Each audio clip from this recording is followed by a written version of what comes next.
esses trabalhos dessa mostra, aqui na Galeria Poente, eles são de uma outra época, né, que eles foram feitos e ficaram guardados durante um tempo, às vezes mais de uma década, e eles foram revisitados no momento do isolamento social, né, da pandemia. E meu ateliê ficava fechado, né, então ficou tudo fechado, né, e eu acabei indo, depois de um tempo, muito tempo em casa, acabei indo para o ateliê para aquela coisa de precisar ir para o ateliê, né, eu não conseguia produzir nada novo, e para sair dessa inércia, sair desse momento, desse estado, né, que a gente estava, eu comecei a revisitar e abrir as gavetas do ateliê e revisitar os trabalhos antigos. Foi aí que eu tive esse encontro, né? Eu acho que a gente tem esse encontro com a gente mesmo, né? O encontro de ficar muito em casa, de se olhar no espelho, e revisitar os trabalhos antigos é se olhar no espelho.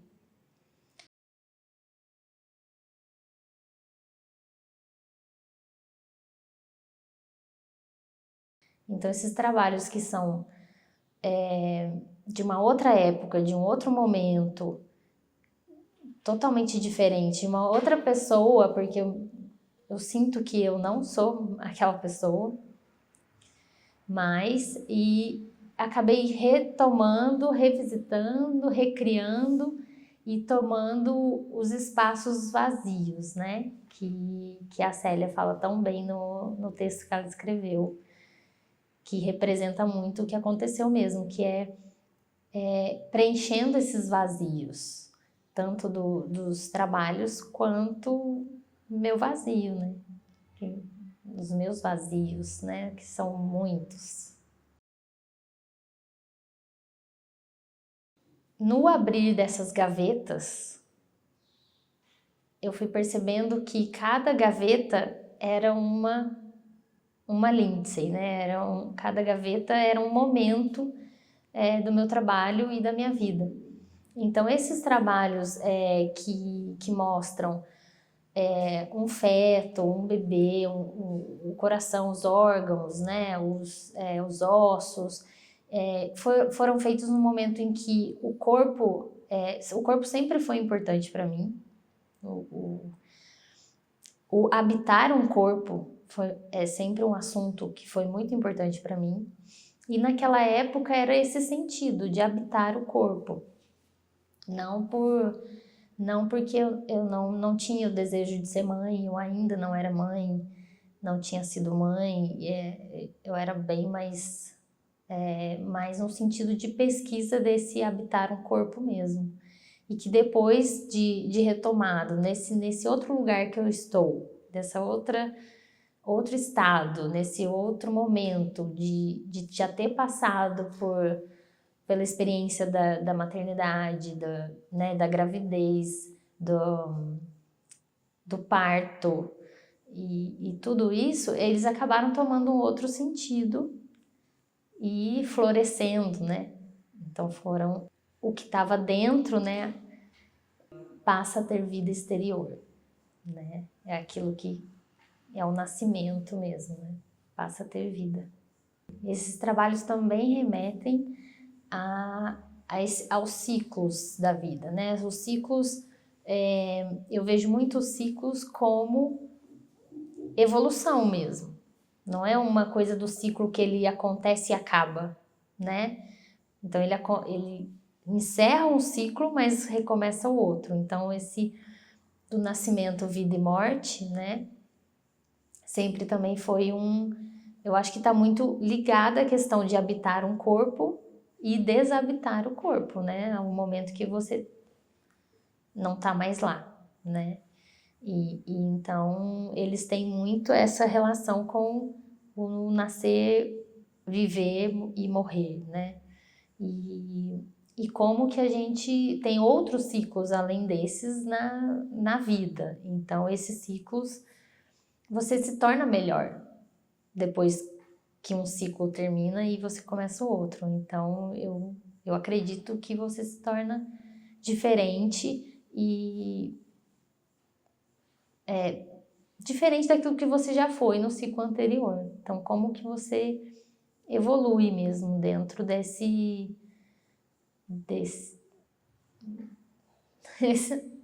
sei lá, dessa órbita, né, que acontece.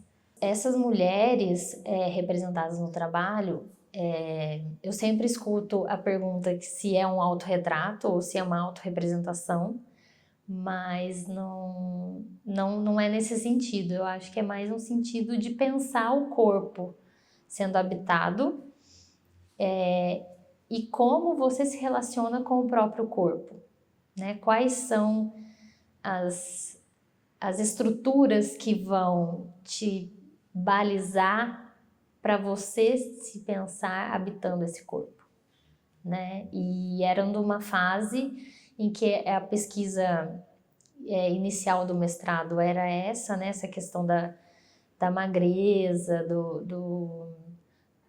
dos padrões, né?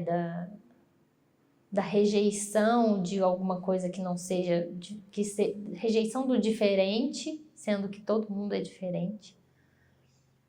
E é uma coisa que eu sempre tento passar para Isabel, assim, o tempo todo, falo, filha, todo mundo é diferente, ninguém é igual a ninguém, não existe outra Isabel, não existe outro papai, outra mamãe, cada um é cada um, é uma raridade, cada um. Só existe um mesmo. Ah, mas e se for gêmeos? Era a pergunta dela. Eu falei, mesmo gêmeo, né? Então, essa ideia do ser único e que você precisa se tornar igual a uma imagem que é irreal. Então, eu passava muito por essas questões, assim. Então, dentro desse espaço de isolamento, começa o relacionamento com a casa, né? Então você tá muito tempo em casa, muito tempo mesmo. E no começo esse relacionamento com as plantas é manter alguma coisa viva, né?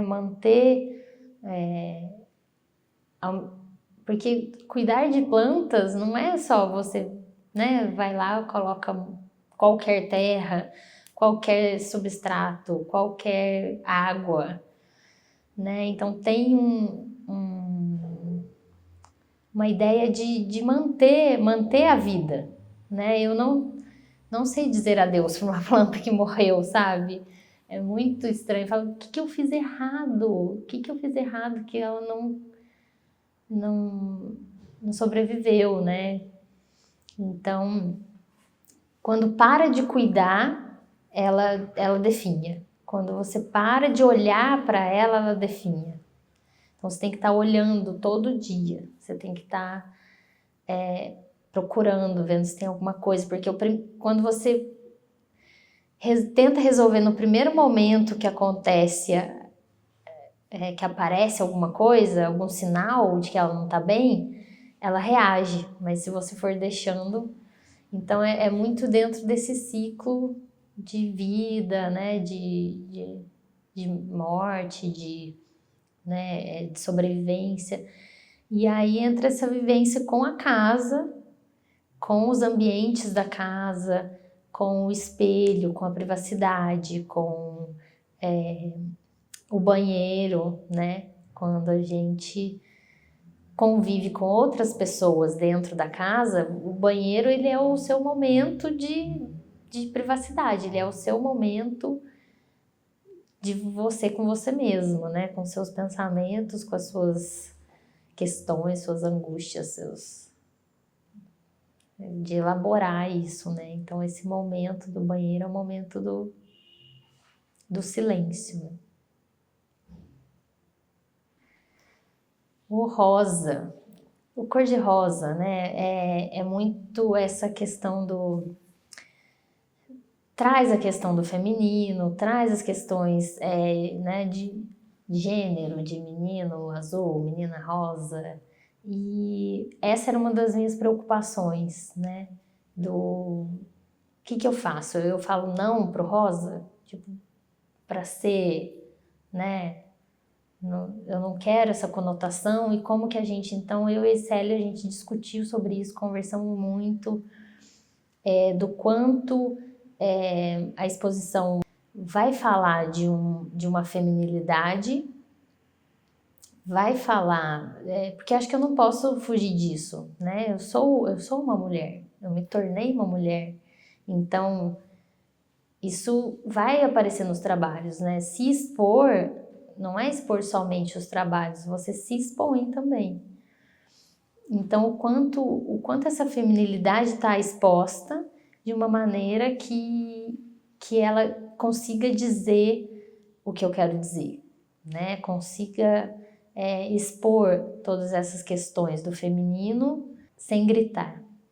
E eu acho que tem que mostrar, né? Porque isso sou eu, né? É minha essência, as coisas que eu penso, as coisas que eu estou sendo influenciada no momento, né? Como eu disse, eu não sou a mesma pessoa que eu era antes, né? Então, mas eu ainda carrego esse universo e por ser mãe de uma menina que você entra automaticamente ela é atraída pelo lilás, pelo roxo, pelo rosa, né? E o quanto ela é atraída e o quanto isso também faz parte da estrutura, né, que sustenta. Mas eu ainda carrego isso dentro de mim, mas eu já me abri para outras questões, para outros, né, outros estudos, outros relacionamentos com outras mulheres, com as, né, mulheres que me rodeiam, que são, né, pilares para mim, e passei a ver outro sentido nesse ser mulher, né? Nos nossos grupos de estudo, nos nossos grupos de trabalho, né? Nas nossas trocas, de quanto a gente expõe as nossas experiências, apesar da gente ser tão diferente, a gente tem experiências super parecidas e que a gente se ajuda, né? A rede de apoio e tudo, nossa, é isso que vale, assim. Então, essa questão do ciclo, né? Ela ficou muito presente na expografia. Então, como a gente resolveu e pensamos e desenvolvemos essa expografia, né? Com o início bíblico do homem e da mulher ali, né? Do início mesmo, né? Como a vida começa, mas num primeiro momento você vê, tá, um homem e uma mulher, né? De um desenho que eram os estudos, que eram estudo de volume, estudo de sombra, e que dentro dessa exposição começou a fazer esse sentido. E o quanto essa estrutura está marcada na definição de mulher e na definição de homem, né? O quanto a definição do dicionário já te estrutura o que você é, né? O que o homem é, o que a mulher é. Então, e vai passar por tudo isso e a gente vai terminar nessa abstração que é essa trama, né? Esses invólucros, essas camadas, né? As várias camadas que a gente tem tanto da pintura quanto da nossa personalidade, das nossas referências, das nossas estruturas, né? São camadas até você criar uma casca para ficar forte e conseguir seguir, né? Quando a célula está se formando, né? que é uma célula, depois vai se multiplicando, vai formando os tecidos, né? Uma coisa meio de neurônio, meio, né? Aquelas são texturas orgânicas, né? Que remetem ao corpo, de certa forma, né? Alguns trabalhos dessa exposição são minuciosos, são os que eu gastei mais tempo, concentração, estudo, pesquisa mesmo, né, de prática artística. E outros tem, né, uma parte dessa exposição que são os desenhos processuais, as pinturas que são feitas no momento da pesquisa, da fluidez da pintura, do desenho, que eu representava essas plantas, né? Essa relação física com as plantas se dá na representação do momento mesmo, né? Não são desenhos que eu gastei um tempo neles ou que um tempo considerável, mas que eles fazem parte do pensamento para os outros, né? É uma relação com a planta, porque o que eu falei do olhar, você tem que olhar para ela todos os dias, é uma observação. Quando a gente faz o exercício do desenho de observação, é isso, é você contornar com o olho, né? Você passar o olho por todas as estruturas daquele objeto para conseguir representar da melhor forma, né? E conseguir essa representação. Então, essa relação da convivência com o desenho e com a planta, né? Dessa troca entre a observação mesmo, no sentido